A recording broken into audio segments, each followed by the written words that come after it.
Hello everyone. Take the screenshot, and today we are going to learn about double object. Double object, you understand? Double object means there are two objects in a sentence. આજે આપણે એવા વાક્ય રચનાનો અભ્યાસ કરવાના છીએ કે જેમાં વાક્યમાં બે ઓબ્જેક્ટ હોય. How do we find objects? The first question is, how do we find objects in a sentence? વાક્યમાં આપણે ઓબ્જેક્ટ કર્મ ગોતીએ છીએ કેવી રીતે? The first method is we ask what to the finite verb, and what we get is direct object. Second is we ask whom to finite verb, and what we get is indirect object. ક્રિયાપદ હોય ને એને આપણે શું પ્રશ્ન પૂછીએ છીએ? શું પ્રશ્ન પૂછીએ ને જે ફાઇનાઇટ વર્બ એટલે તમે જાણો છો કે કર્તાની સાથે કાળ અથવા ઓક્ઝિલિયરીથી જે જોડાયેલું ક્રિયાપદ હોય એને ફાઇનાઇટ વર્બ કહેવાય. દાખલા તરીકે આ વાક્ય છે વી આસ્ક હિમ અ ક્વેશ્ચન. તો આસ્ક જે છે એ ફાઇનાઇટ વર્બ થયું કારણ કે એ સબ્જેક્ટની આરે સાદા ભૂતકાળથી જોડાયેલું છે. The verb that has been joined to the subject either by tense or any auxiliary is called finite verb, right? So here see this sentence. She advised me to study well. Advised, the verb advise is joined to the subject she by simple past tense. So this is finite verb, but this is non-finite verb. Why? Because it has no subject and there is no tense like to study. Me to study, there is no tense. So this is non-finite, this is finite, right? So we ask what, that is શું to the finite verb. આ જે ક્રિયાપદ હોય ને આ બધા ક્રિયાપદોને શું પ્રશ્ન પૂછવાનો, જે જવાબ મળે તે ડિરેક્ટ ઓબ્જેક્ટ હોય. અને કોને પ્રશ્ન આપણે પૂછીએ, કોને, અને જે જવાબ મળે ને એ એ ઇનડિરેક્ટ ઓબ્જેક્ટ કહેવાય. કોને પ્રશ્ન પૂછવાનો? ફાઇનાઇટ વર્બને. ફાઇનાઇટ વર્બને જ પ્રશ્ન પૂછવાના છે. Either you ask what or whom to the finite verb. If you ask what and what you get is direct object. If you ask whom to the finite verb, what you get is indirect object. તમે ક્રિયાપદને શું પ્રશ્ન પૂછો ને જે જવાબ મળે એને direct object કહેવાય. કોને પ્રશ્ન પૂછો ને જે જવાબ મળે ને એને ઇનડિરેક્ટ ઓબ્જેક્ટ કહેવાય. Here is the example. C, he gave me a pen. He gave me a pen. Now he is the subject, right? Gave is verb. તમારે પહેલાં હું પ્રશ્ન છે ને આને પૂછવાનો, કોને આપી પેન? મને આપી. સો this is cold indirect object. આ જે છે ને આ ઇનડિરેક્ટ ઓબ્જેક્ટ છે. આ વોટ ગેવ અ પેન, શું આપ્યું? પેન આપી. So that is direct object. He gave me a pen. So this is a sentence, right? He gave me a pen. He is the subject, gave is the verb. Whom gave? Me. What gave? A pen. So there are two objects. If you ask who, what, then also you get the answer. If you ask whom, then also you get the answer. શું પ્રશ્ન પૂછ્યો? એણે મને pen આપી. શું આપી? Pen આપી. તો આ પેન શું થઈ ગયું? ડિરેક્ટ ઓબ્જેક્ટ થઈ ગયું. કોને આપી? મને આપી. શું થઈ ગયું? ઇનડિરેક્ટ ઓબ્જેક્ટ થઈ ગયું. એટલે આમાં શું પૂછવાથી પણ મળે છે કર્મ, કોને પૂછવાથી પણ મળે છે. તો ડબલ ઓબ્જેક્ટ એટલે શું? If you ask who, you get subject. We are talking about the object, right? If you ask what to the verb, what you get is direct object. If you ask whom to the verb, what you get is indirect object. So in both the cases you get the answer. Double object એટલે શું? ક્રિયાપદને તમે શું પ્રશ્ન પૂછશો એટલે તમને જે મળશે ને એ કર્મ મળશે. કોને પ્રશ્ન પૂછશો ને એટલે કર્મ મળશે. જે શું પૂછશો ને જે મળશે ને એને ડિરેક્ટ ઓબ્જેક્ટ કહેવાય સીધું. અને ઓલું પ્રત્યક્ષ થઈ ગયું હુમથી. એટલે આમાં ડબલ ઓબ્જેક્ટ એટલે વાક્યમાં બે કર્મ હોય. શું પૂછવાથી પણ જવાબ મળશે અને કોને પૂછવાથી પણ જવાબ મળશે. Now see, we can make passive in two ways in such sentences. We can take me in the beginning of the sentence as well as we can take a pen in the beginning of the sentence. આપણે વાક્યમાં મીને પણ આગળ લઈ જઈ શકશું અને પેનને પણ આગળ લઈ જઈ શકશું. If there are two objects in a sentence, passive can be done in two ways. Out of these two objects, any object can be taken at the place of the subject. Here it is me. He gave me. So it will be here. Simple past tense. What is the passive formula? Object was were ed2. So this is me becomes I. Was were I was ed2 given. I was given and then put after ed2 put the object. A pen by him. So this is the answer. કરવાનું શું? પહેલાં આ જે object છે ને આગળ લઈ જાઓ. એટલે આપણે સાદા ભૂતકાળમાં પેસિવનું સૂત્ર શું હતું? ઓબ્જેક્ટ હતું, રાઈટ? તો સૌથી પહેલાં આપણે આ જે મી હતું એ તમને ખબર છે, મીનું આઈ થાય, અસનું વી થાય, વીનું અસ થાય. તમે પહેલો લેક્ચર જોજો, એમાં આપણે કરેલું શું હતું કે આઈ હોય ને તો એનું મી થાય, મી હોય ને તો એનું આઈ થાય. આ બે બાજુ શક્ય છે. તો મીનું શું થઈ ગયું? આઈ. એટલે આ ઓબ્જેક્ટ થઈ ગયું. ઓબ્જેક્ટ પછી શું આવે? ઓબ્જેક્ટ પછી આવે છે વોઝ વર. તો એ મૂકી દીધું. પછી ed2 મૂકી દીધું. ed2 મૂકી દો ને પછી તમારે શું કરવાનું? જે ઓલું વધારાનું ઓબ્જેક્ટ હતું ને એને મૂકી દેવાનું ed2ની પાછળ. પછી હીનું શું થઈ જાય? By whom. So this is the first method. I was given a pen by him. હવે શું કરવાનું છે? જે આ જે ડિરેક્ટ ઇનડિરેક્ટ ઓબ્જેક્ટ છે ને એ અત્યારે આપણે આગળ લીધું. હવે આપણે આ ડિરેક્ટ ઓબ્જેક્ટને આપણે વાક્યની શરૂઆતમાં લેશું. In this sentence what we have done, we have taken this indirect object at the place of the subject, and after ed2, see, after ed2 we have put the direct object. Now in the second method what I will do, I will place this direct object in the beginning of the sentence. આ જે પહેલું છે ને પ્રત્યક્ષ object એનું વાક્યની શરૂઆતમાં લઉં છું. એટલે object was were ed2. Formula is one and same. So here it is a pen. A pen. Then comes was or were. Was given. A pen was given. After ed2 you have to put the remaining object. હવે આ ed2 પછી વધારાનો object મૂકી દેવાનો ને એ કોણ છે? મી. તમારે ખાલી ધ્યાન શું રાખવાનું? અહીંયા ખાલી ટુ મી કરી દેવાનું છે, બાકીનું બાય હિમ હતું એમને મૂકી દેવાનું. જ્યારે વ્યક્તિ દર્શક ઓબ્જેક્ટ પાછળ રહેતું હોય, that means when this indirect object. આ ઇનડિરેક્ટ ઓબ્જેક્ટ મતલબ વ્યક્તિ દર્શક ઓબ્જેક્ટ મતલબ કોને પૂછવાથી જે મળે છે એ ઓબ્જેક્ટ જ્યારે પાછળ રહીએ ને ed2 પછી તો એની આગળ ટુ મૂકી દેવાનું છે. બસ આટલું છે. આમાં કોઈ હાથી મારવા જેટલું અઘરું કામ નથી. બે ઓબ્જેક્ટ છે, બેમાંથી કોઈ પણ ઓબ્જેક્ટને આગળ લઈ જાઓ. હવે આ બે છે, આમાંથી હું આને આગળ લઈ ગયો તો આ વધ્યું, તો આનું શું કરવાનું? આ જે ed2 હોય ને એની પાછળ એને મૂકી દેવાનું. એમાં કાંઈ નવીન? હા. શું નવીન?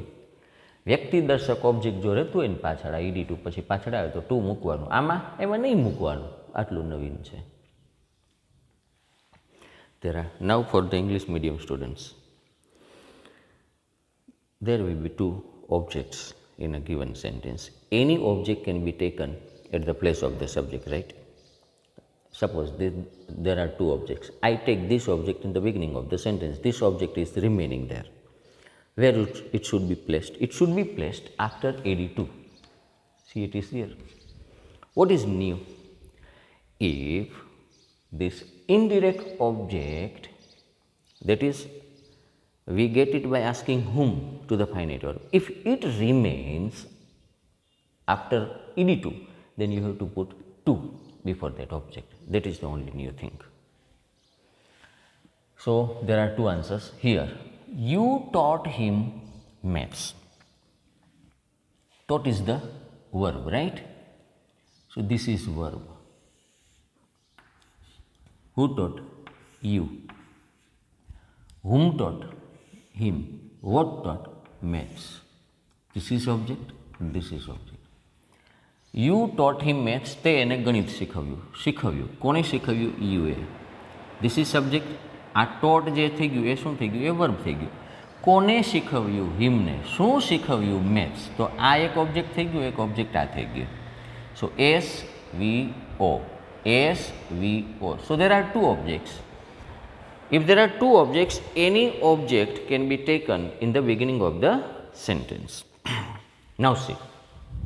Now this him can be taken here. So what tense it is? It is simple past tense, right? Simple past tense ની formula શું છે? Object, was, were, ed2. So him will be in the beginning of the sentence. He. Then comes was or were. He was, and what is it? ed2. He was taught. ed2 પછી remaining objects મૂકી દેવાનું. He was taught maths by you. So this is the answer. He was taught maths by you. So this is the answer. મેં આમાં શું કરેલું છે? હિમને મેં આગળ મૂકેલું છે. એટલે હિમ છે એ આગળ જાય એટલે હું હી થઈ જાય. પછી શું? આ ઓબ્જેક્ટ આવી ગયું. Was were ed2 remaining object by plus subject. હવે હું જો મેથ્સને આગળ લઉં તો વાક્ય કેવી રીતે થવાનું હતું? મેથ્સ. હવે સિમ્પલ પાસ્ટ ટેન્સ એટલે વોઝ કવર તો આવવાનું જ છે. Maths was ed2 TAUGHT. Maths was taught. હવે પછી શું કરવાનું છે? જો અહીંયા ખાલી એક ધ્યાન રાખવાનું છે. હવે આ વ્યક્તિદર્શક ઓબ્જેક્ટ છે, ઇનડિરેક્ટ ઓબ્જેક્ટ, એ પાછળ તો શું કરવાનું? એની આગળ ટુ મૂકી દેવાનું. To him. અને પછી છેલ્લે શું મૂકવાનું છે? By you. So this is the answer. Now if you want to take the direct object that we get by asking what to the finite verb, if you want to have it in the beginning of the sentence, then this is maths. What taught maths? Object, was, were, ed2. After object, after ed2, the remaining object, which is indirect object, if you want to put it, you have to put to before it. Maths was taught to him by you. So there are two ways. She has offered them tea. Now this is not simple past tense. This is perfect present tense. In any case, if you are lacking the thorough knowledge of tense construction, tense formula, then not only active passive, everything will be tough for you. જો તમને tenses નથી આવડતા ને તો ખાલી active passive નહીં, ખાલી English નહીં, ઇંગ્લિશ ગ્રામર નહીં, આખું ઇંગ્લિશ તમને અઘરું લાગશે. There should be thorough knowledge of English tenses. ઇંગ્લિશના કાળના સંપૂર્ણ તમને જ્ઞાન હોવું જોઈએ. કયો કાળ છે, એનું એક્ટિવનું સૂત્ર શું છે, પેસિવનું સૂત્ર શું છે, એનો ઉપયોગ ક્યાં થવો જોઈએ. જો આ નહીં આવડે ને તો તમને સાચું ઇંગ્લિશ બોલતા નહીં આવડે, કોઈએ બોલેલું હશે સમજતા નહીં આવડે ને લખતા પણ નહીં આવડે, તમને કાંઈ નહીં આવડે. So that is my advice to you. તમને ટેન્સીસના સૂત્ર, ટેન્સીસના ઉપયોગ આવડતા હોવા જોઈએ. અને કેટલી હદ સુધી આવડતા હોવા જોઈએ? કોઈ તમને અત્યારે એમ પૂછે કે 55 કેમ થાય, તો તમે શું કહો? 65. છગડે પાંચડે કહો છો, તમે 2 પાંચડા કહો છો. આ તમને રાતના ઉઠાડીને, ઊંઘમાંથી ઉઠાડીને 19 કેમ થાય, તો યુ સે 1 in 9. એ જેટલી આસાનીથી કહો છો એટલી આસાનીથી જ્યારે તમે ટેન્સના ફોર્મ્યુલાને ઓળખતા શીખશો ને, then you will be able to learn English. Otherwise દાઠિયા મારવાના થશે. ગુજરાતી અમારે જે કહે ને દાઠિયા લાગે. Now she has offered them tea. So this is perfect present tense. આ પૂર્ણ વર્તમાન કાળ છે. Subject have has ed2, right? She has offered. કોણે ઓફર કરી? she એ ઓફર કરી. કોને ઓફર કરી? ધેમને ઓફર કરી. શું ઓફર કર્યું? ટી. પહેલા લોકોને ચા ઓફર કરી. This is subject, this is verb. આ પહેલું ઓબ્જેક્ટ થઈ ગયું, આ બીજું ઓબ્જેક્ટ થઈ ગયું. હવે હું ધેમને આગળ લેવા માગું છું, right? So what I will right? they object થઈ ગયું. હવે શું કરવાનું? have has been ed2. they have been offered થઈ ગયું. object have has been ed2. હવે એમ નહીં પૂછતા ક્યાંથી આવું. this is a formula. object have has been ed2, subject have has ed2, object have has been ed2. they have been offered. પછી શું કરવાનું છે? they have been offered tea. પછી શું મૂકવાનું છે? by her. they have been offered tea by her. આમ થયું. હવે આપણે આ જે ટી છે ને એને આપણે આગળ લેશું. T has been offered to them by her. આમ થશે. tea has been taken, tea has been offered to them by her. So this is the answer. આ બે આન્સર છે. આ ટીને આગળ લઈ લીધું, object have has been ed2, અને આ વ્યક્તિ દર્શક પાછળ એટલે એની આગળ તમે ટુ મૂકી દીધું. Now do one thing. Today we shall do something new. I taught you these 2 or 3 sentences. Now I go aside. You take the screenshot and then write the answers of 1, 2, 3, 4, 5. Right? આ 5 વાક્યને તમે જવાબ લખો અને પછી હું હમણાં પાછો તમને આ પાછો સોલ્વ કરાવડાવું છું. એટલે તમને પણ ખબર પડે કે આ તમે કેટલું શીખી ગયા છો. Take the screenshot and write the answers. Now if you have finished, let's proceed up. હવે જુઓ, give him a book. Now see, here this is imperative sentence, right? Give એટલે આપો. કોને આપો? હિમને. શું આપો? a book. You know, there are 2 ways of let and you are requested. હવે આપણે આમાં લેટથી આગળ વધીએ. So what will be the answer here? Let him be given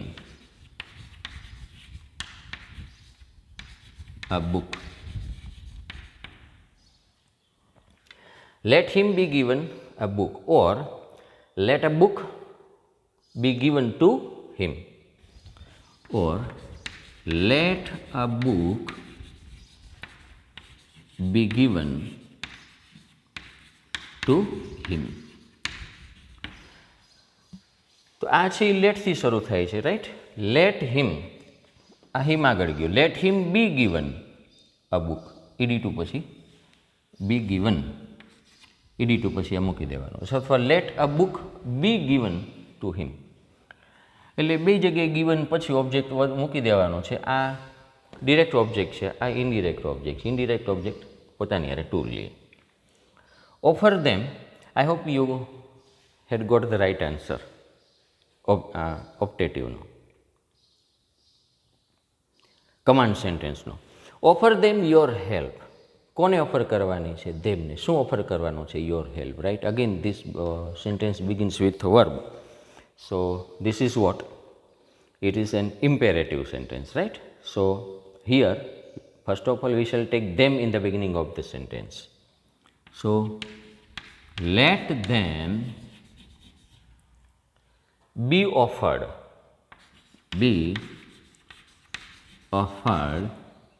your help.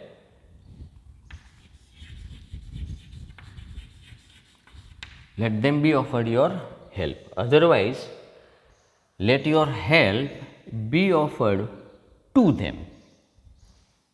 What is another way? Let your help be offered to them, right? So this is the answer.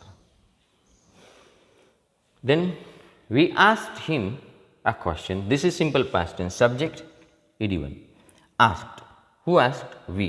Whom asked? Him. What asked? A question. So there are 2 answers. Suppose we take him in the beginning of the sentence. Subject ed1, object. So object was, were, ed2. Object, he was asked, right? Asked. Asked is the ed2. Now the remaining object will be written after ed2. He was asked a question. and then comes by plus subject, by us. We becomes us. He was asked a question by us. Now suppose I want to take this a question in the beginning of the sentence, then what will be your answer? A question, object, was, were, ed2. Object, was, were, ed2. A question was asked to him, because him is the, what is him? Him is indirect object. વ્યક્તિદર્શક object પાછળ એટલે આપણે two તો મૂકીએ છીએ, આ two પછી શું મૂકી દીધું? હિમ. A question was asked to him by us.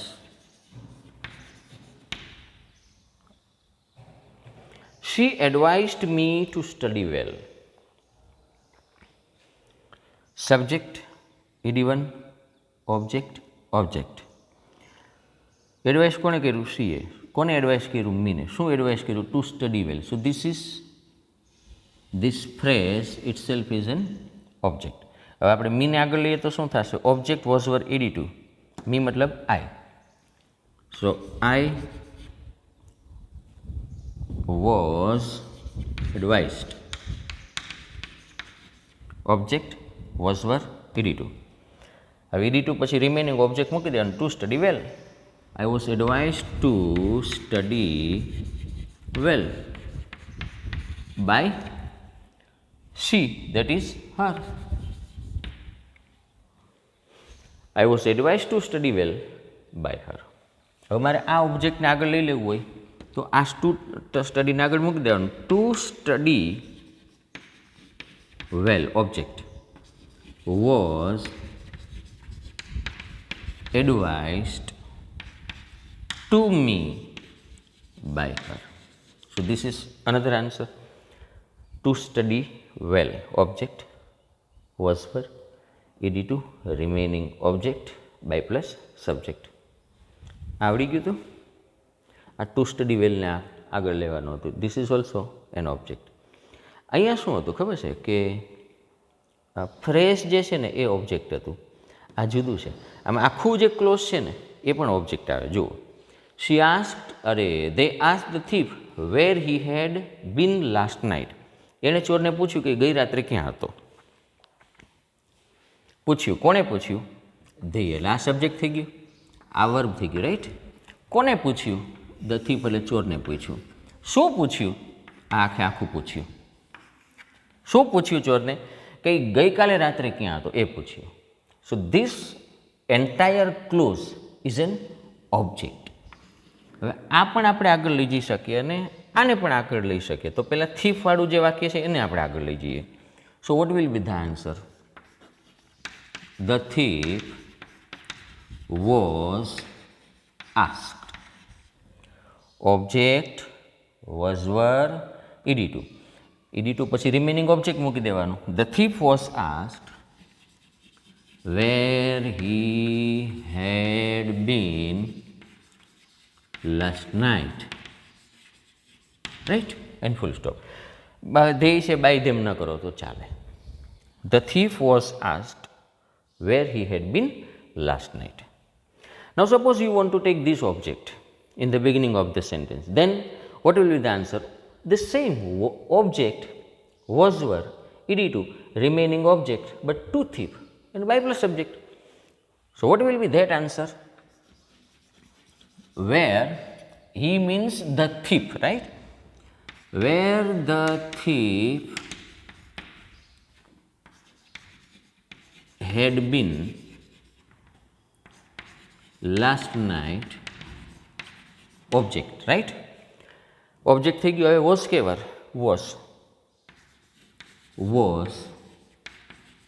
asked. હવે asked to the thief મૂકો અથવા તો to him મૂકો, કારણ કે the thief તો અહીં મૂકી દીધું છે. asked to him. By plus subject if you don't write, it will be okay. So there are two answers of the last sentence also. હવે તમે આજે પાછળના 5 વાક્ય લખ્યા હતા એને તમે કમ્પેર કરો. ના આવડે તો પાછા તમે લખો આનો પાછો હમણાં સ્ક્રીનશોટ લઈ લ્યો. અને હવે આપણે જે વાત કરીએ છીએ ને, બાય પ્લસ સબ્જેક્ટ ન લખીએ તો ચાલે. That is called passive without agent. Now we shall learn that thing. Do one thing, I go aside, you take the screenshot, right? And compare your sentences with my answers. Okay, now take the screenshot. Now this topic is passive without agent. બહુ અઘરું નામ છે, passive without agent. ઓહો વાહ, શું હશે આમાં? એવું કંઈ નથી. બાય પ્લસ સબ્જેક્ટ ક્યારે નહીં મૂકવાનો? એ આ passive without agent. In some sentences we don't use by plus subject, right? કેટલાક વાક્યોમાં આપણે બાય પ્લસ સબ્જેક્ટ નથી મૂકતા, તો ક્યારે મૂકવાનું? આ બાય પ્લસ સબ્જેક્ટ ક્યારે નહીં મૂકવાનું? When do we use it? This passive without agent. મતલબ આ બાય પ્લસ સબ્જેક્ટ ક્યારે નહીં મૂકવાનું વાક્યમાં? C, if the subject is people or the government or they or some unknown subjects, for example, someone, somebody, everyone. If those subjects have been given in the sentences, then we don't have to use by plus subject while we go to the passive. વાક્યમાં, active વાક્યમાં people, government, they, પછી someone, somebody, everyone, everybody, અથવા તો કોઈ unknown subject એના જેવો આવી જતો હોય ત્યારે આપણે નથી મૂકતા. બીજી કન્ડિશન આપણે ક્યારે નથી મૂકતા. એક કન્ડિશન થઈ ગઈ કે આ સબ્જેક્ટ આવે ત્યારે. બીજું શું છે ખબર? અમુક બાબત નિશ્ચિત જ હોય કે આ કામ આણે જ કર્યું હોય, એમાંય બાય પ્લસ સબ્જેક્ટ કહેવાની જરૂરિયાત નથી. પપ્પા ઘરેથી આવે, માનો કે ફેમિલી કમ્પાઉન્ડ ફેમિલી નથી, મતલબ પતિ, પત્ની અને બાળકો, બીજી કોઈ સ્ત્રી નથી ઘરમાં રસોઈ કરે એવી, એક જ સ્ત્રી છે ઘરમાં. હવે એ ઘરનો વડીલ આવીને શું કહેશે? રસોઈ થઈ ગઈ? Because he knows there is only one person who cooks in the house. તો પછી એવું કહેવાની જરૂરત નથી તે રસોઈ કરી, રસોઈ થઈ ગઈ. ખબર પડી ગઈ ને?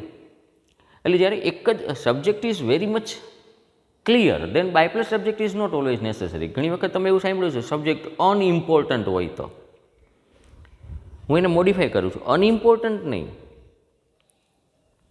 આ વાક્ય છે teachers impart knowledge in schools. તો આ ટીચર્સ અનઇમ્પોર્ટન્ટ છે? નો. મને કોઈ ટીચર્સે ભણાવેલો છે, તમને કોઈ ટીચર્સે ભણાવેલા છે, તમારા મમ્મી પપ્પાને, એવરીબડી આ કોઈ શિક્ષક પાસે ભણેલા છે. Government will take actions against criminals. તો આમાં આપણે બાય ધ ગવર્મેન્ટ નથી લખવાના. તો ગવર્મેન્ટ અનઇમ્પોર્ટન્ટ છે? નો, જરાય અનઇમ્પોર્ટન્ટ નથી. ગવર્મેન્ટ ન હોય તો અરાજકતા ફેલાઈ જાય.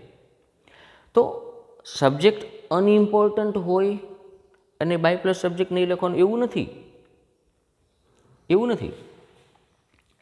એક અનનોન હોય તો નહીં લખવાનું ને એક નિશ્ચિત હોય ને તો નહીં લખવાનું. નિશ્ચિત જ હોય કે ગવર્મેન્ટ ક્રિમિનલ્સની સામે એક્શન લેશે જ. સ્કૂલ્સમાં ટીચર્સ ભણાવે જ છે તો ટીચર્સ જ ભણાવે છે સ્કૂલમાં, નિશ્ચિત જ છે. તો આમાં બાય પ્લસ સબ્જેક્ટ લખવાની જરૂરિયાત નથી. Let me make it very clear to you.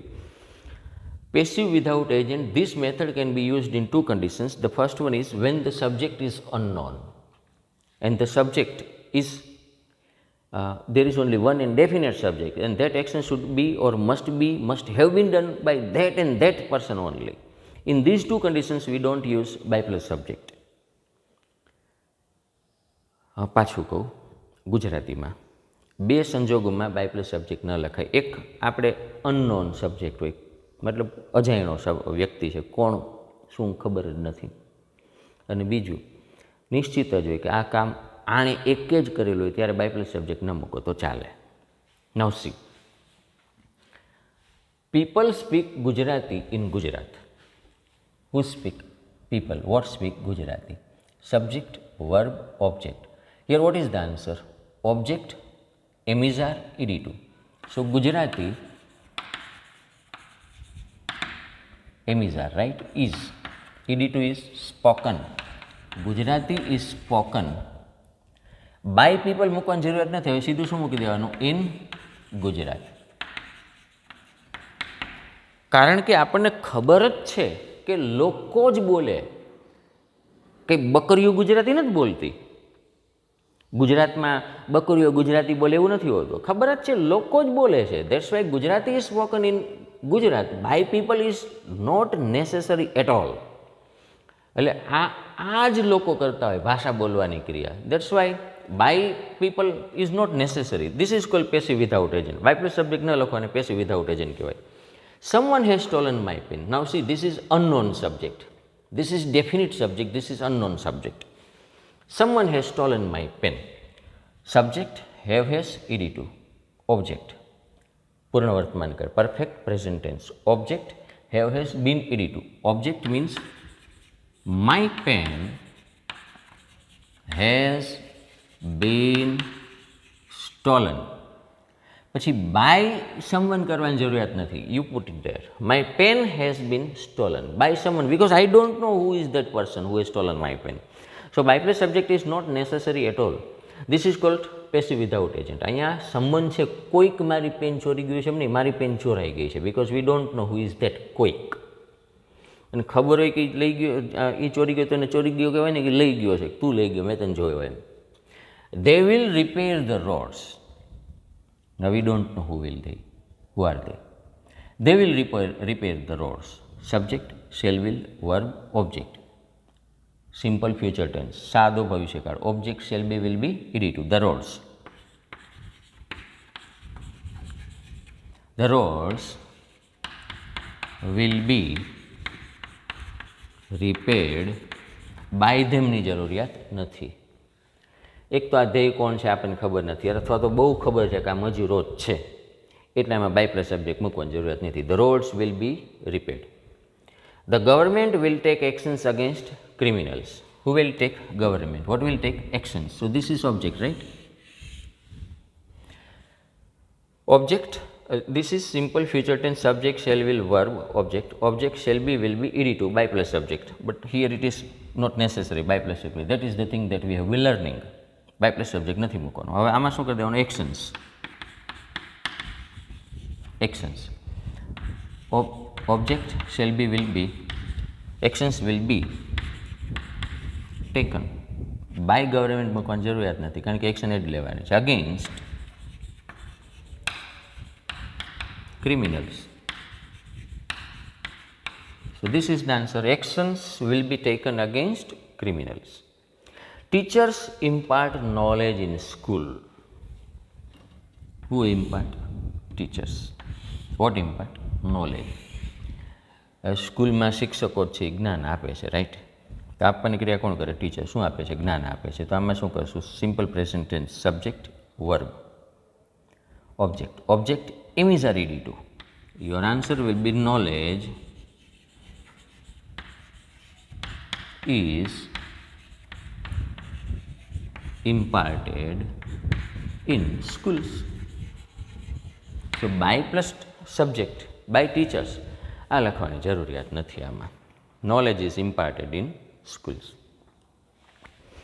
So it was called passive without agent. Now again I go aside, you take the screenshot, and after taking the screenshot you have to compare your answer with my answers written on the board. And if you have made any mistake, then I request you, I urge you, repeat the exercise again. I hope you understood all. Thank you very much.